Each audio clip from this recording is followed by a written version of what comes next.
तो इस मूवी की कहानी शुरू होती है बर्फ की एक जगह से। इस समय पहाड़ों से लेकर पेड़ पौधे सभी बर्फ से भरे हुए थे।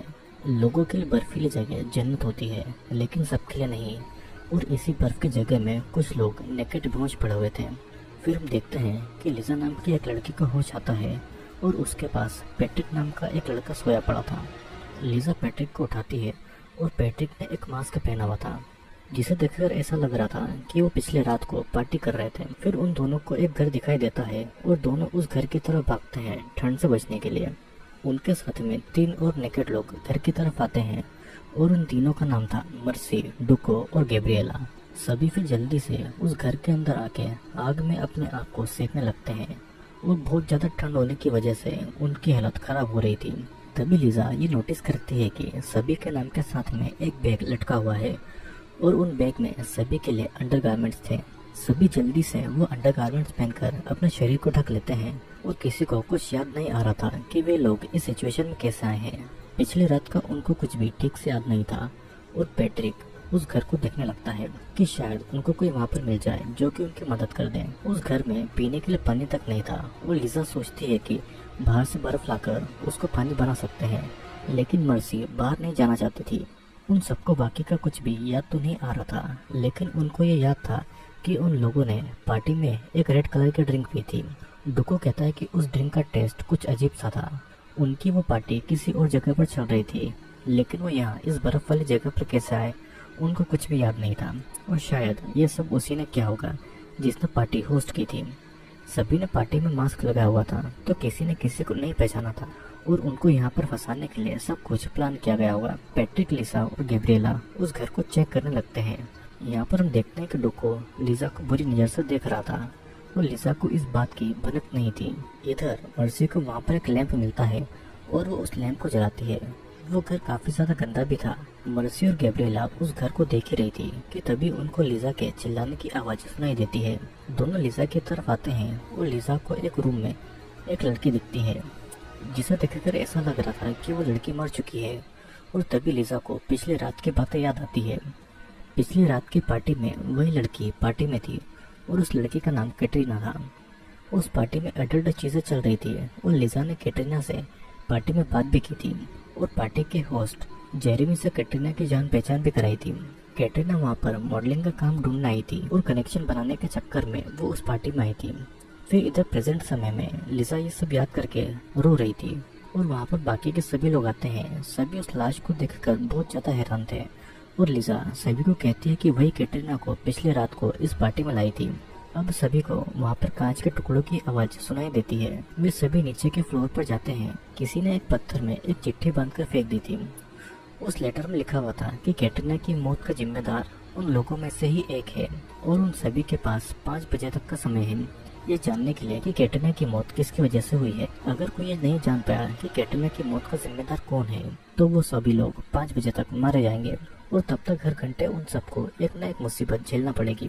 यह सुनकर सभी डर जाते हैं और पैट्रिक घर के बाहर जाता है उस आदमी को ढूंढने के लिए जिसने कुछ देर पहले खिड़की से पत्थर फेंका था। लेकिन पैट्रिक को घर के बाहर कोई नहीं दिखाई देता है, तो वो घर के अंदर आ जाता है। वहाँ पर ठंड इतनी ज्यादा बढ़ रही थी कि वे सभी लोग फिर से आग से अपने आप को सेकने लगते हैं। वहाँ पर उनको अभी तक एक ब्लैंकेट भी नहीं मिला था जिससे कि वे खुद को थोड़ी सी गर्माहट दे पाए। सभी को ऐसा लग रहा था कि कोई उन्हें देख रहा है, क्योंकि कोई भी उन्हें ऐसे ही इस घर में अकेला इसी हालत में नहीं छोड़ेगा और जो कोई भी है वो उनको इस हालत में देखकर मजे ले रहा होगा। अब एक दूसरी जगह पर हम किसी को नोटिस भी करते हैं जिसने कुछ डॉल्स और डॉल्स हाउस बनाया हुआ था और ये बिल्कुल उस घर में फंसे लोगों को ही तरह दिखाई दे रहा था। वो अनजान आदमी पैट्रिक जैसा दिखने वाला डॉल उठाकर उसके प्राइवेट पार्ट पर एक पिन घुसाता है और इस तरफ सभी गैरेज रूम की तरफ जाते हैं ताकि उन्हें वहां से निकलने का या वहां पर सरवाइव करने का कोई सामान मिल सके। लेकिन गैरेज रूम का डोर बंद था और डुको बहुत कोशिश करके डोर को खोलता है। इधर दूसरी तरफ गैब्रिएला को एक अलमारी में एक पुराना फोन मिलता है जहाँ पर एक नोटिस लिखा हुआ था कि गैब्रिएला तुम खुद सोचो, मौत से भी भयानक चीज क्या हो सकती है तुम्हारे साथ में। इधर वो अनजान व्यक्ति गैब्रिएला के डॉल के पेट में एक सुई चुभाता है और गैब्रिएला को पिछली रात की पार्टी के बारे में कुछ बातें याद आती हैं। वो पार्टी एक अडल्ट पार्टी थी और एक रूम में एक लड़की को बांधकर उसके साथ में बड़े ब्रूटल तरीके से हैरेसमेंट हो रहा था। लेकिन ये सब देखने के बाद भी गैब्रिएला ने उस लड़की को नहीं बचाया था। फिर प्रेजेंट टाइम में गैब्रिएला ने फोन नोट के बारे में किसी को कुछ नहीं कहा था और उसने फोन भी छुपा दिया था। हम देखते हैं कि अब तक 6 बज चुके थे और उन सबके पास में अब सिर्फ 12 घंटे ही बचे हुए थे। डुको को भी पिछली रात की बातें याद आती है और पिछली रात डुको ही था जो कि उस लड़की को बड़े ब्रूटल तरीके से हरास कर रहा था। कल रात को डुको ने जिस चीज पर कैटरीना को सेक्सुअल पोज में लटका कर रखा हुआ था वो चीज उसी घर में थी और डुको जब उस चीज को छूता है तो उसका हाथ जल जाता है क्योंकि किसी ने वहाँ पर एसिड लगा कर रखा हुआ था।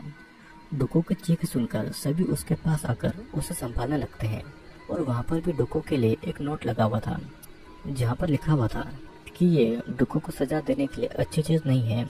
इधर दूसरी तरफ वो आदमी भी डुको की डॉल के कंधे पर एक सुई चुभाता है और मर्सी वो नोट देखकर डुको को इस बारे में पूछती है। डुको कहता है कि उसे जेरेमी के बारे में कुछ नहीं पता है और वो बस वहाँ पर उसका डोरमैन था। डुको को देखकर लग रहा था कि वो कुछ छुपा रहा है और पैट्रिक के सवाल करने पर भी वो उसे कुछ नहीं बताता है। लेकिन पैट्रिक के गुस्सा होने पर डुको बता देता है जो कुछ भी उसने कैटरीना के साथ में किया था। लेकिन डुको के मुताबिक इसमें कैटरीना की मर्जी थी, उसने उसके साथ में कुछ भी जोर जबरदस्ती नहीं की थी। लेकिन ये भी सच है कि उसने कैटरीना को नहीं मारा था। तभी मर्सी को एक और नोटिस मिलता है और वो सबको पढ़कर सुनाती है।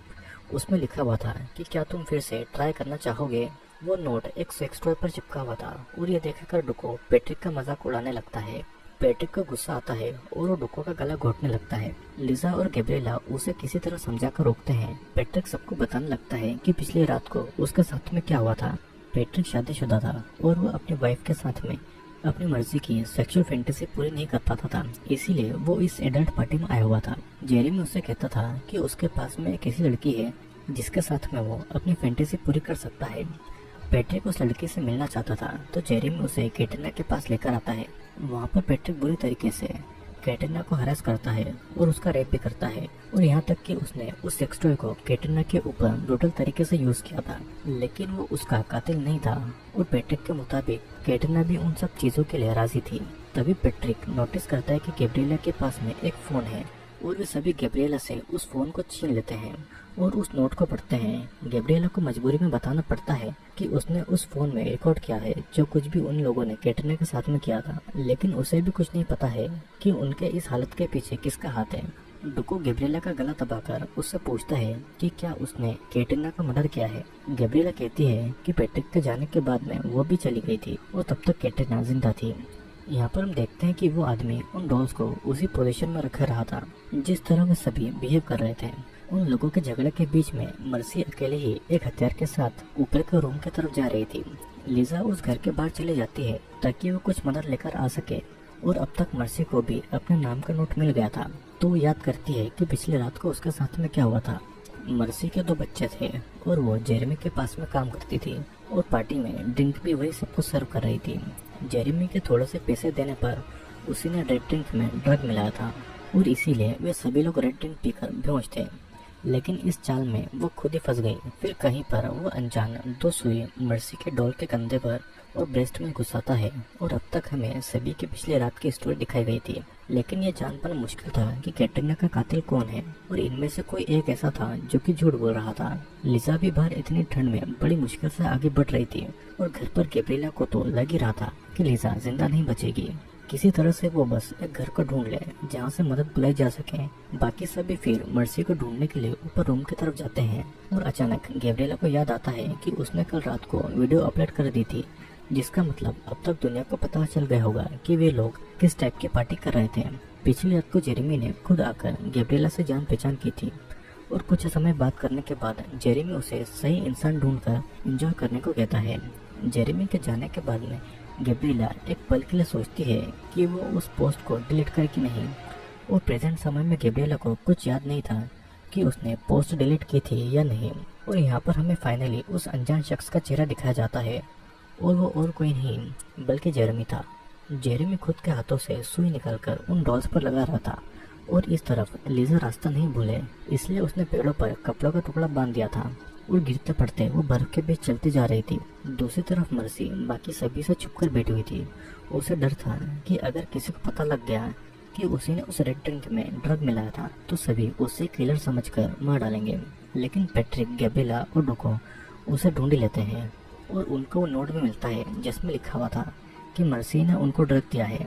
मर्सी उनको समझाती है कि अगर वो किलर होती तो वो खुद इस हालत में नेकेड बेहोश नहीं होती और यहाँ पर उसको भी तकलीफ हो रही है और उसने सबको ड्रग नहीं किया था। जेरेमी ने उसे एक ड्रिंक की बोतल देकर कहा था कि पार्टी के लास्ट 4 लोगों को ये ड्रिंक कराई जाए और वही सभी पार्टी के लास्ट तक थे। उस ड्रिंक को पीने के बाद में सभी लोग बेहोश हो गए थे। इधर लिजा को रियलाइज होता है कि वो घूम फिर कर एक ही जगह पर बार बार आ रही थी। इतनी मेहनत करने के बाद भी वो वहाँ से निकल नहीं पा रही थी। वो लिजा को याद आता है कि पिछली रात को उसने जब जेरेमी को कैटरीना के बारे में पूछा था तो जेरेमी ने कहा था कि वो आज यहीं पर रहकर एंजॉय करेगी। जेरेमी उसे थैंक यू कहकर पैसे भी देता है क्योंकि लिजा ही कैटरीना को उस पार्टी में लेकर आई थी। घर के अंदर भी सभी को पता चल गया था कि कैटरीना के साथ में क्या घटिया चीजें होने वाली थी और ये जानकर भी लिजा उसे उस पार्टी में लेकर आई थी। डुको के मुताबिक लिजा ही कैटरीना की मौत के जिम्मेदार है और पैट्रिक इस बात को नहीं मान रहा था, पर वहाँ से निकलने के लिए गैब्रिएला भी डुको का साथ देती है। इस तरफ लिजा टक्कर एक जगह पर गिर जाती है और वो अब जेरेमी को भी हेलिसिनेट कर रही थी। लिजा को फिर से पिछली रात की बातें याद आती है और कैटरीना उसे कह रही थी कि उसे यहाँ पर आने के बाद में ये सब करके बहुत ज्यादा गिल्टी फील हो रहा है और उसकी फैमिली बहुत गरीब है, इसीलिए उसे ये सब यहाँ पर करना पड़ रहा है। कैटरीना की फैमिली वाले तो ये सोचते हैं कि वो यहाँ पर मॉडलिंग करके पैसे कमा रही है और उसकी फैमिली वाले बहुत ज्यादा रिलीजियस हैं। अगर उसकी फैमिली में किसी को ये बात पता लगेगी तो ये उनके लिए बहुत शर्म की बात होगी। लिजा कैटरीना को यकीन दिलाती है कि ये सब किसी को भी पता नहीं लगेगा और लिजा भी यही सब सेक्स पार्टी में काम किया करती थी। प्रेजेंट टाइम में लिजा ये सब याद करके बहुत ज्यादा रोती है और वो किसी तरह खुद को संभाल कर आगे बढ़ने लगती है। उधर घर में डुको सबको समझाता है कि उन सबने कैटरीना को नुकसान पहुँचाया है। अगर उनको अपना गुनाह छुपाना है तो उनको लिजा के ऊपर अपना इल्जाम डालना होगा, क्योंकि ये सब कैटरीना के साथ में होता ही नहीं अगर लिजा उसे पार्टी में न लेकर आती। तभी लिजा घर के बाहर आती है और पैट्रिक उसे घर के अंदर लाता है। उसे जल्दी से आग के पास ले जाकर उसे संभालने लगते हैं और लिजा देखती है कि मर्सी के पास में एक शराब की बोतल है। लिजा उस शराब की बोतल को पीने लगती है और बताती है कि वो बहुत दूर तक गई थी पर उसे दूर दूर तक कोई नजर नहीं आया था। डुको उसे कहता है कि उन सबको पता है कि वो पार्टी में क्यों आई थी।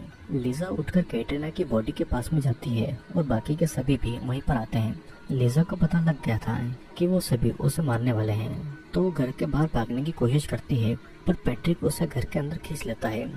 डुको और पैट्रिक मिलकर लिजा को कैटरीना की तरह सेक्सुअल पोजन बांध देते हैं और डुको लिजा का गला घोटने लगता है। गैब्रिएला उन सब का वीडियो बना रही थी और लिजा को वो सारी बातें याद आने लगती है जो भी कैटरीना के साथ में हुआ था। पैट्रिक भी लिजा का रेप कर रहा था और लिजा यहाँ पर बेहोश हो जाती है। गैब्रिएला उन दोनों को ये सब करने के लिए रोकती है। तभी वे लोग देखते हैं कि वहाँ के एक टीवी में वीडियो प्ले होता है। उस वीडियो में दिखाया जाता है कि कैटरीना अपनी हालत पर बहुत ज्यादा रो रही थी और वो इस सब बात सहन नहीं कर पा रही थी। कैटरीना की मजबूरी का सभी फायदा उठा रहे थे और इसीलिए उसने सेकंड फ्लोर से कूदकर अपनी जान लेने की कोशिश की थी। तभी प्रेजेंट समय में उस घर में गैस लीक होता है और वहाँ पर सभी घर के बाहर बर्फ की तरफ भागने लगते हैं। पैट्रिक ने लिसा को भी अपने साथ में ले लिया था और तभी हम फ्लैशबैक में देखते हैं कि जब कैटरीना ने सुसाइड किया था तो पूरी तरीके से मरी नहीं थी। जेरेमी ने उसे इंजेक्शन देकर जिंदा किया था। कैटरीना के साथ में जो भी उन सब लोगों ने किया था, जेरेमी ने उन सबके साथ में बदला लिया और उन्हें सबक सिखाया। उस गैस से सभी लोग बच गए थे, लेकिन बर्फ में उनके ऊपर बस नाम के कपड़े थे और वहाँ की बर्फ इतने ज्यादा खतरनाक थी कि वहाँ पर कोई भी नहीं बच सकता था। जेरेमी फिर उसी घर के बाहर आता है और कैटरीना भी उस घर से निकलकर जेरेमी के साथ में चली जाती है। कैटरीना मरी नहीं थी बल्कि जिंदा थी, वो बस मरने का नाटक कर रही थी ताकि सभी की सच्चाई सामने आ जाए। तो दोस्तों मूवी में हुआ ये कि कैटरीना को खुद सेक्स वर्कर नहीं बनना था और उसके घर की मजबूरी की वजह से उसे ये सब काम करना पड़ रहा था, लेकिन किसी ने उसको अच्छा काम ऑफर नहीं किया था और सभी बस उसका फायदा उठाने की तलाश में थे।